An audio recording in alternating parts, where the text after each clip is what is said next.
ल हेलो साथीहरू, तपाईँलाई नयाँ श्रृङ्खलामा हार्दिक स्वागत छ। म राजु। आज दैनिकी जस्तो आज नयाँ भिडियो लिएर आएको छु। आज सन्धिखर्कदेखि आज छत्रदेवसम्म चाहिँ गएको भिडियो। हामी चाहिँ यो नयाँ भिडियो बनाउनको लागि चाहिँ सन्धिखर्कदेखि छत्रदेवसम्म आएका छौँ।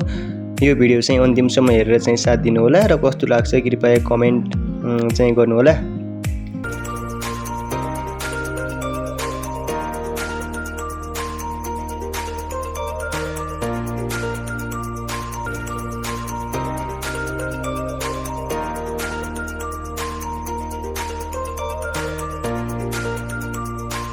हामी सन्धिखर्कबाट हिँडिसकेपछि छत्रदेव जानका लागि विभिन्न पिच तथा फ्लोर बाटोहरू पार गर्दै पुग्यौँ। अन्तिममा घर चाहिँ पुग्यौँ।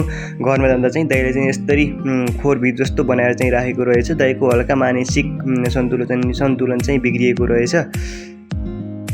अनि उपचार खर्च नगइसकेपछि चाहिँ हामीले बोलाउनु भएको थियो र हामीले चाहिँ त्यहाँ गएर भिडियो बनाएर चाहिँ मद्दत गरेका थियौँ। अरू केही गर्न नसके तापनि विशेष गरी त यसको चाहिँ फुल भिडियो हेर्न चाहनुहुन्छ भने आरएन इन्टरटेनमेन्ट फेसबुक र युट्युबमा भने आरएन खबर मिडिया भनेर चाहिँ रहेको छ। त्यहाँ हेरेर चाहिँ सम्पूर्ण जानकारी चाहिँ लिन सक्नुहुन्छ। ल है त साथीहरू।